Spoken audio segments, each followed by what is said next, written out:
Bonjour Monsieur le ministre. Bonjour. Vous êtes actuellement en séjour ici à Paris. Est-ce qu'on peut savoir l'objet de votre passage à Paris? C'est une visite privée. J'ai quelques rendez-vous d'affaires et puis je suis en transit pour l'Asie. C'est juste Il n'y a pas d'objet particulier, ou en tout cas d'intérêt public. Et en ce moment, les choses s'accélèrent en Guinée. Il y a quelques jours, on va parler des mines parce que vous avez occupé le poste ministériel des mines. Il y a quelques jours, le gouvernement guinéen a décidé de retirer les concessions à BSGR. Quelles sont vos impressions sur ce dossier? Les permis. Oui, les permis. Et concessions sur eau potable. Oui, les permis. Écoutez, je pense qu'après 2 ans ou plus d'attente, de spéculation, de bataille par médias interposés, etc., on va finalement arriver à une étape où on pourra baser ce qui va se passer sur des faits réels. Je pense que la société n'a pas d'autre choix que de se défendre en arbitrage. Ça va être une procédure légale. Ce sont les preuves et les faits qui vont parler. Et je crois qu'un arbitre international va départager l'État et la société. On va voir ce qui va en sortir. Je pense cependant que ça pourrait traîner et que c'est maintenant le deuxième pan de cette montagne qui va être gelé. Le premier, tout le monde sait qu'il est gelé, on le dit depuis longtemps. Et je pense qu'il sera gelé encore pendant longtemps. Et le second, maintenant, va être gelé dans une procédure légale ou judiciaire. Et c'est la Guinée et les Guinéens qui en souffrent de toute façon. Il y a le gouvernement guinéen qui invoque des faits de corruption. On a cité la campagne de l'ex-compagne du président du général Lassana Conté, et qui a cité des noms, dont le vôtre dans un des dossiers. Qu'est-ce que vous avez à répondre? Tout le monde dit que mon nom est cité dans ce dossier. J'ai lu toutes les procédures légales, judiciaires des différents pays impliqués dans ce dossier. Je ne vois mon nom dans aucun document officiel. Je n'ai été contacté par aucune autorité me posant des questions, mais dans la presse, on essaie d'attacher mon nom à chaque fois. Si les faits dont on parle sont réels et prouvés, ils ont eu lieu entre 3 mois et 3 ans avant que moi je ne devienne ministre. Et à ma grande surprise, on essaye d'y attacher mon nom systématiquement. Maintenant, les faits sur lesquels on prétend avoir opéré au retrait et les faits sur lesquels le Français, M. Sellens, est arrêté et en justice aux États-Unis seraient des faits supposés de corruption dans l'octroi des permis. Cet octroi a eu lieu, je ne sais plus, c'était en 2008 ou entre 2006 et 2008 selon les permis dont on parle. Je suis devenu ministre en 2009. S'il y a eu corruption, quelqu'un d'autre qui a été corrompu. Quand on parle de corruption, et maintenant on va sortir du domaine des médias et on va entrer en arbitrage, je le pense, il faut prouver les faits. Et un juge ou un panel de juges décideront si les faits sont réels. Là, pour l'instant, moi, tout ce que j'ai vu, c'était de la spéculation. Mamadi a produit des documents, elle a fait des déclarations aux États-Unis. Oui, j'ai lu sur Internet, même sur votre site, des copies de contrats entre la société et cette dame. Ça a l'air d'être des contrats tout à fait légaux, publics. La société cite l'objet du contrat, la cite son rôle, cite sa rémunération. C'est signé par les deux parties, c'est enregistré à un tribunal de je ne sais pas quelle instance de Conakry par un greffier. Si c'est comme ça qu'on corrompt quelqu'un, c'est la forme la plus maladroite de corruption. C'est le document le plus public qui soit. Alors, je ne sais pas. Enfin, que quelqu'un m'explique si c'est ça. Elle a été recrutée comme consultante. On dit que c'est l'épouse du président, ou du feu président Conté. J'aimerais entendre la famille du président Conté se prononcer sur cela, parce que tout le monde était là comme moi aux obsèques de Conté qu'on a vu à la télé. Sa famille était à la télé, toutes ses épouses, tous ses enfants, tous les héritiers. Et je n'ai pas souvenance d'avoir vu cette dame ou un représentant de sa famille ou qui que ce soit. Donc je pense que ni religieusement, ni légalement, la famille de Conté ne s'est prononcée sur le fait que ce soit son épouse ou pas. D'aucuns disent que c'était sa maîtresse. Si c'était sa maîtresse, je ne sais pas si c'est un acte de corruption. Elle était payée comme lobbyiste et elle a lobbyé, elle a été payée pour officiellement selon son contrat. Est-ce qu'il y a eu corruption? Maintenant, si sur sa rémunération, elle a corrompu des officiels, je n'ai entendu le nom d'aucun officiel qui officiait à l'époque cité. Alors je ne sais pas ce qui se passe. Comment maintenant vous expliquez qu'on parle de corruption, mais on n'a jamais trouvé un fonctionnaire ou un ministre guinéen qu'on dit avoir été corrompu dans ce dossier? Comment vous expliquez? Moi, je ne l'explique pas. Je ne sais pas comment vous l'expliqueriez. Mais un juge en arbitrage, je crois, ira au fond de l'affaire. Il posera, je suis sûr, cette question aussi. Et peut-être que lui aura des éléments de réponse plus probants. Ils ont étendu maintenant l'affaire de BGR à l'affaire de Zogota. Pourtant, Zogota, c'est vous qui l'avez vu. Comment vous analysez ça aussi? Non, le permis de Zogota a été donné en 2006, si je ne me trompe, bien avant le permis de Simandou. Donc, ce n'est pas moi, encore une fois, qui ai octroyé le permis. Ce que moi j'ai fait, c'est sur la base d'un permis et sur la base du travail que le code minier attend d'un opérateur et sur la base de la présentation d'une étude de faisabilité, j'ai fait ce qui est de mon devoir de ministre de faire lorsqu'on me l'a demandé, c'était d'engager une négociation qui menait à la signature d'une convention. Et c'est ce qu'on a fait et on a suivi le code à la lettre. Et j'irais même jusqu'à dire que sur toutes les conventions minières signées en Guinée, c'est celle, et peut-être la seule, qui a respecté le code minier guinéen à la lettre. Il n'y a pas une virgule de déviation du code. Alors c'est assez ironique que ce soit la seule convention qui soit attaquée, alors qu'à mon avis, à mon sens, c'est la seule convention qui soit absolument légale selon la loi guinéenne et le code minier guinéen.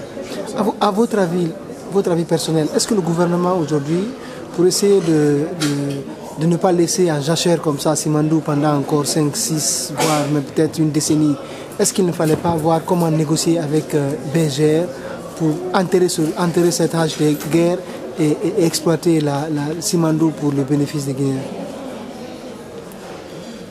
Ce que je peux dire, c'est que je pense que le fait qu'on en soit arrivé là, à mon sens, est regrettable dans ce sens qu'effectivement, ce terrain, s'il va en arbitrage, sera gelé.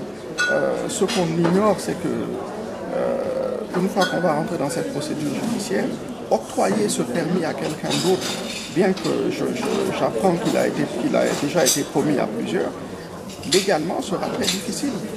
Tout opérateur sérieux digne de ce nom va avoir peur d'y toucher tant que les arbitres n'auront pas tranché, parce qu'il risque de subir le même sort que BSGR, le prendre, dépenser de l'argent dessus et se le voir retirer parce qu'un arbitre aura jugé le contraire, ou qu'après élection, un autre gouvernement viendra et dira « Ah oui, ils ont été lésés, on vous le retire, on le leur donne ».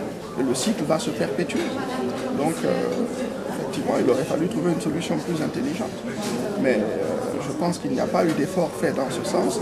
Pourquoi? Parce qu'il y avait un objectif de retirer le permis qui date de bien avant 2010, pour des raisons, à mon avis, purement économiques et personnelles. Et Rio Tinto est encore là avec les blocs 3 et 4. Il n'y a toujours pas de travaux. Et qu'est-ce que vous dites sur le permis de Rio Tinto? Je pense, quand on lit les déclarations même de Rio, les décisions du conseil d'administration sur les investissements futurs à travers le monde pour leur permettre de produire ce dont ils ont besoin dans le proche avenir, ils ont tout ce qu'il leur faut entre l'Australie et d'autres pays. Et je n'ai vu nulle part Simandou ou la production de Simandou comme nécessaire pour que Rio atteigne ses objectifs stratégiques de production globale sur les 10, 15, 20 prochaines années. Donc, à mon sens, je ne vois pas par quel miracle Rio va investir dans Simandou et développer Simandou. Mais je pense qu'avec cet accord transactionnel, on leur a donné l'outil par lequel continuer à retarder sans cesse. Rio ne déclarera jamais « nous ne sommes pas prêts à développer Simandou avant 20 ans ». mais il utilisera toujours les excuses que cet accord transactionnel lui donne pour ne pas développer. Et donc, c'est toute la montagne maintenant qui se trouve dans une situation où on risque de ne pas avoir de fer de Simandou sur les marchés pendant longtemps. Vous pensez que la Guinée s'est fait piéger par cet accord transactionnel? Et comment? Oui, à mon sens, oui.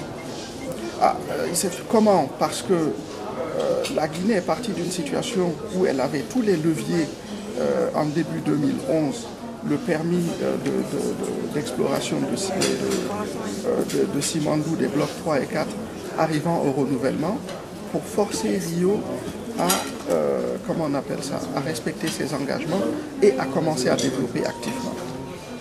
En signant l'accord transactionnel, elle a non seulement pardonné toutes les transgressions passées, donc c'est démuni de tous ces outils de pression contre Rio, et a inséré dans cet accord transactionnel des conditionnalités qu'elle doit remplir avant que Rio n'ait obligation de développer l'infrastructure.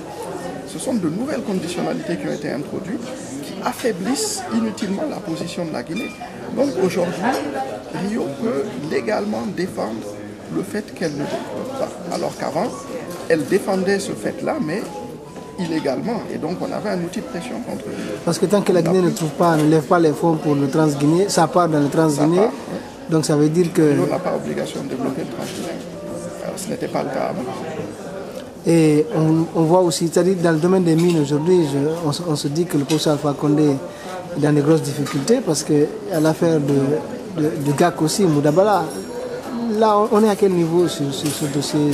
Il y a le dossier GAC Moubadala. Le projet GAC a été enterré quand l'accord Moubadala a été signé. C'était le projet industriel hors secteur pétrolier le plus gros d'Afrique. Et il a été tué.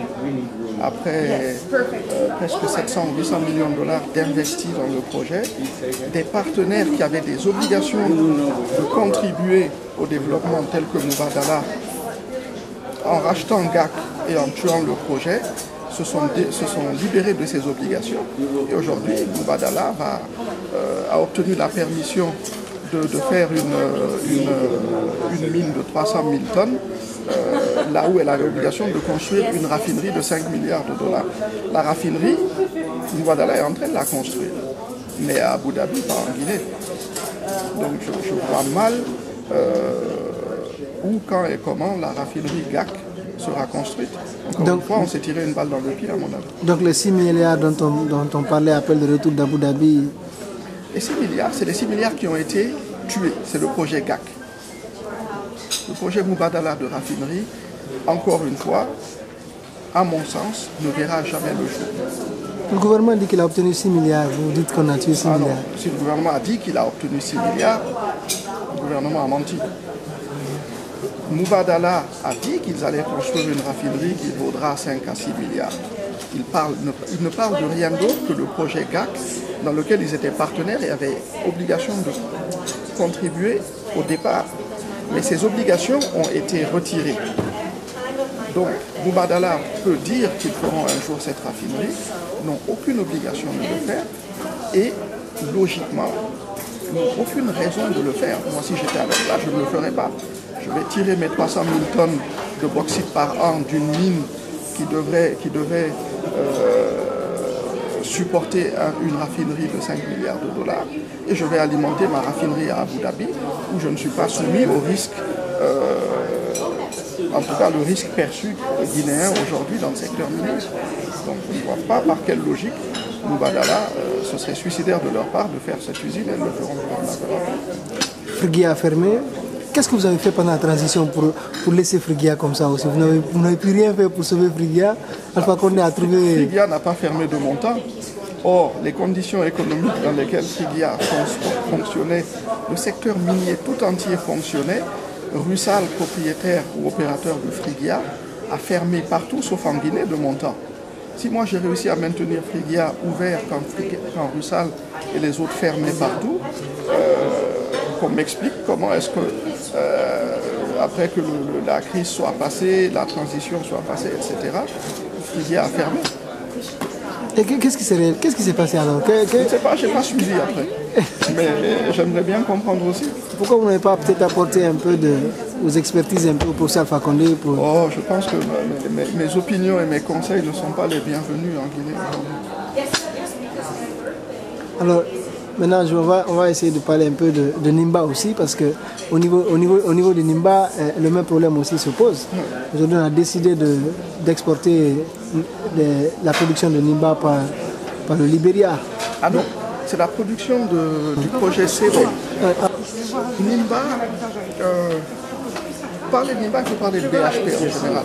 D'abord, le projet de passage par le Libéria, c'est pas à Nimba qu'on l'a donné, c'est à CEVO. Vous savez, de notre temps, d'abord, on a pris la décision de donner le passage par le Libéria. C'était le choix logique et le seul choix pour désenclaver le secteur fer guinéen. On nous a critiqué, mais il n'y avait pas d'autre voie. Et comment est-ce qu'on a choisi la société à laquelle donner ce droit? On a été par ordre. Les sociétés les plus nécessiteuses et les plus méritantes d'abord. Et dans ce cas-là, c'était BHP à Nimba. Ils étaient plus avancés dans leur développement, ils étaient plus proches du rail de Buchanan et la taille, les restrictions sur la taille de leur gisement pour des raisons de protection de l'environnement autour. Vous savez que l'entourage de Nimba est un patrimoine protégé de l'UNESCO parce qu'il y a des espèces animales et végétales rares et uniques. On a approché BHP d'abord, on leur a dit on vous donne le droit de passer par le Libéria. En contrepartie, nous voulons quelques investissements en infrastructure, en région forestière où vous opérez, parce qu'il faut que le développement de la région n'attende pas le développement de la mine. Il faut désenclaver la région et soulager les populations immédiatement. BHP n'a pas négocié de bonne foi, nous a perdu 3 à 4 mois. Au bout de 4 mois, quand on a compris que BHP ne négociait pas de bonne foi, on a arrêté les négociations avec eux et on a appelé le second plus méritant, qui était Rio Tinto, parce que les blocs 3 et 4 sont proches, c'est eux qui sont là depuis le plus longtemps, et on leur a demandé ce qu'ils nous offraient comme projet d'infrastructure en compensation du droit de passer par le Libéria. Rio nous a répondu, passer par le Libéria ne nous intéresse pas, ce qui est faux, ils ont toujours voulu passer par le Libéria. Notre priorité, c'est de récupérer les blocs 1 et 2. On leur a dit, selon la loi guinéenne, la rétrocession est légale et les blocs 1 et 2 sont partis à jamais, vous perdez votre temps. Et c'est là qu'on a parlé à BHR, on a dit, qu'est-ce que vous nous offrez en échange? BHR a offert le Conakry Cancan, on a dit, signez là. C'est comme ça que BHR a obtenu le droit exceptionnel de passer par le Libéria. Quand le projet BHR a été arrêté, ce droit n'appartenait à personne, et là, une société du nom de CEVO vient de l'obtenir. Ce que ça me dit, c'est que toutes les critiques qu'on nous a apportées lorsqu'on a autorisé le passage libérien, maintenant, le gouvernement vient de confirmer que c'était une bonne idée. Le cas Nimba n'est pas vraiment lié au passage libérien. Le problème Nimba, c'est que BHP, plus gros groupe minier, ou un des 2 ou 3 plus gros groupes miniers du monde, présent sur le gisement de fer peut-être le plus riche en teneur du monde, et sur une quantité qui en fait un gisement de classe mondiale d'1 milliard de tonnes, a volontairement restitué ce permis, cette concession, et est parti. Elle a fait la même chose à Boffa-Sampouda, où elle a un des plus beaux projets de bauxite du monde aujourd'hui. Il y avait de la place pour 3 raffineries tellement ils avaient de la bauxite. Comment est-ce qu'un groupe de cette envergure, assis sur 2 gisements qui font partie des plus beaux gisements du monde, chacun dans son domaine, se lève et volontairement décide de quitter un pays s'il n'y a pas quelque chose de fondamentalement mauvais dans la manière dont le secteur minier de ce pays est en train d'être géré? C'est un manque de confiance totale dans l'avenir. Sinon, moi, si je suis assis aujourd'hui sur le plus beau gisement de fer du monde et le plus haut gisement de bauxite de fer du monde, je ne vais pas volontairement dire au gouvernement, reprenez-le, merci beaucoup, je m'en vais. Dernière question, le ministère ne vous manque pas? Du tout. Mes anciens cadres, mes collaborateurs me manquent. Je suis en contact avec certains d'entre eux de temps en temps, on échange, mais la fonction et et le lieu ne me manque nullement. Merci. Merci à vous.